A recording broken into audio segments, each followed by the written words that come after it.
হয় স্যার, মানে একদিনে কি এতগুলো চ্যাপ্টার রিভাইজ করা পসিবল? আমাদের ফিজিক্স সেকেন্ড পেপারের মতো এতগুলো চ্যাপ্টার, 11টা চ্যাপ্টার স্যার। তোমাকে আমি বলি, আমি তোমাদের স্টেক হোল্ডারদের সাথে কথা বলে রুটিন দিয়ে আমি কয়েকবার প্রেস কনফারেন্সে বলেছি যদি এই রুটিন অ্যাকসেপ্টেবল না হয় আমি চেঞ্জ করব, কিন্তু কেউ রেসিপ্রোকাল রেসপন্স করেনি। আসসালামু আলাইকুম প্রিয় দর্শক, সকলকে আমন্ত্রণ বাংলা জানালায়। সাথে আছি বরাবরের মতো আমি জহিরুল ইসলাম। আজ যে বিষয় নিয়ে কথা বলবো সেটি হলো ককরোচ জনতা পার্টি থেকে ব্রয়লার চিকেন পার্টি সামাজিক মাধ্যমে এখন প্রতিবাদেরও মাধ্যম।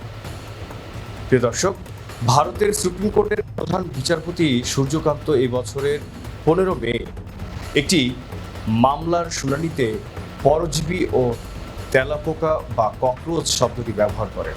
তিনি একজন আইনজীবীকে ভৎসনা করে বলেন, কিছু যুবক তেলাপোকার মতো, তারা কোনো কাজ পায় না, পেশায় কোনো জায়গা পায় না, তাদের কেউ মিডিয়া হয়, কেউ সোশ্যাল মিডিয়া বা আরটিআই কর্মী হয়ে সবাইকে আক্রমণ শুরু করে। একটি মন্তব্যকে কেন্দ্র করে 16 মে ককরোচ জনতা পার্টি সিজেপির আত্মপ্রকাশ ঘটে। এই ব্যঙ্গাত্মক ডিজিটাল প্ল্যাটফর্মের প্রতিষ্ঠাতা অভিজিৎ চালুর কয়েক ঘন্টার মধ্যে সিজেপি ঝড় তোলে। অবশ্য প্রধান বিচারপতি পরে স্পষ্ট করেন যে তার মন্তব্য ভুলভাবে প্রচার করা হয়েছে। তিনি মূলত ভুয়া ও জাল ডিগ্রি নিয়ে আইন পেশায় আসা ব্যক্তিদের উদ্দেশ্যে ওই কথা বলেছিলেন। নাম শুনে মনে হবে জনতা পার্টি বিজেপি কোনো প্রথাগত রাজনৈতিক দল, তবে আসলে এটি একটি ব্যঙ্গাত্মক অনলাইন প্ল্যাটফর্ম।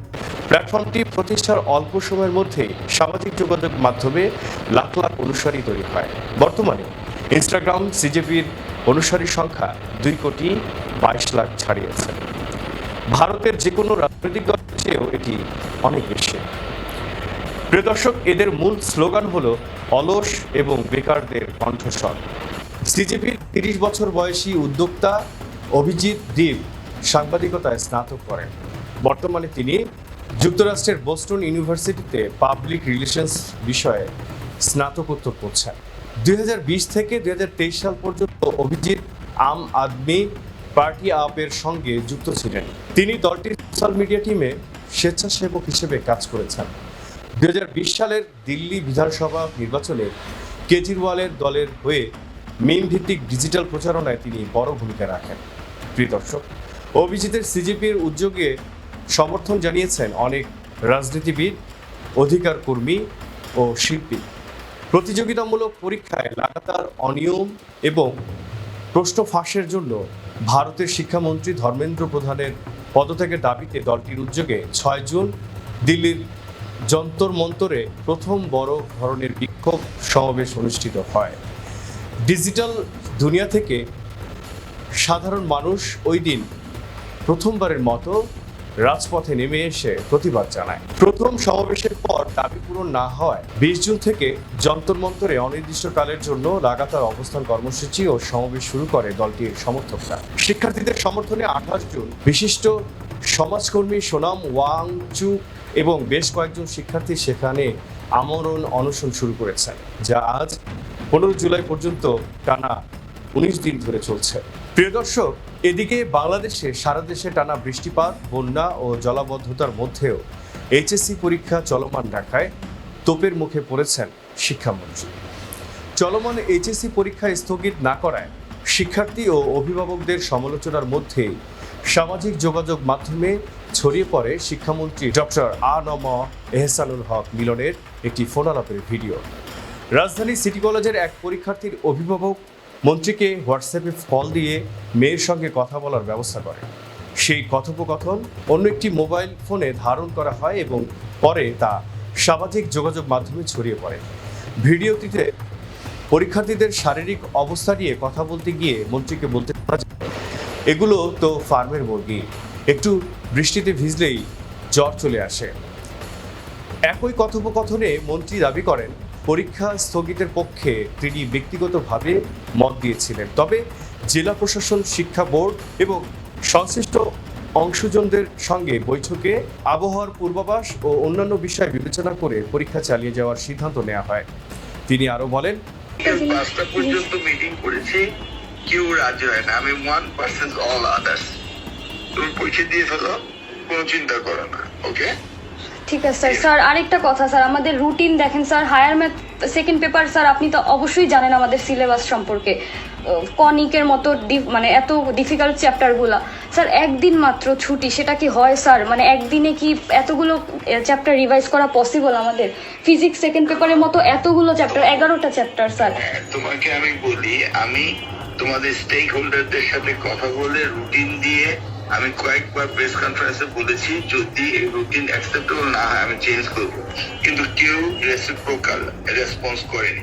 প্রিয় দর্শক, অনেক শিক্ষার্থীর কাছে ফার্মের মুরগি মন্তব্যটি অবমাননাকর বলে মনে হয়। ফলে 14 জুলাই সকাল থেকেই রাজধানীর সায়েন্স ল্যাব, শাহবাগ, উত্তরা সহ দেশের বিভিন্ন স্থানে পরীক্ষার্থীরা বিক্ষোভ ও সড়ক অবরোধ কর্মসূচি পালন করেন। আন্দোলনে অংশ নেওয়া শিক্ষার্থীদের মুখে শোনা যায় আমি কে তুমি কে ফার্মের মুরগি স্লোগান। একই সঙ্গে শিক্ষামন্ত্রী আনমস এহসানুল হক মিলনের পদত্যাগের দাবিও জোরালো হয়ে ওঠে। পরে চট্টগ্রাম, রংপুর, রাজশাহী, বরিশাল সহ দেশের বিভিন্ন স্থানেও একই দাবিতে বিক্ষোভ সমাবেশের খবর পাওয়া যায়। এদিকে শিক্ষামন্ত্রী পরীক্ষার্থীদেরকে ফার্মের মুরগি বলা নিয়ে বিতর্ককে কেন্দ্র করে সামাজিক যোগাযোগ মাধ্যমে আত্মপ্রকাশ করেছে ব্রয়লার চিকেন পার্টি নামে একটি ফেসবুক পেজ। পেজটিতে আন্দোলনের ছবি ও ভিডিও, বিভিন্ন স্থানের কর্মসূচির আপডেট, ব্যঙ্গধর্মী পোস্ট এবং হ্যাশট্যাগ ব্যবহার করে নিয়মিত কন্টেন্ট প্রকাশ করা হচ্ছে। এছাড়া বিভিন্ন শিরোনামে পোস্টও প্রকাশ করছে পেজটি।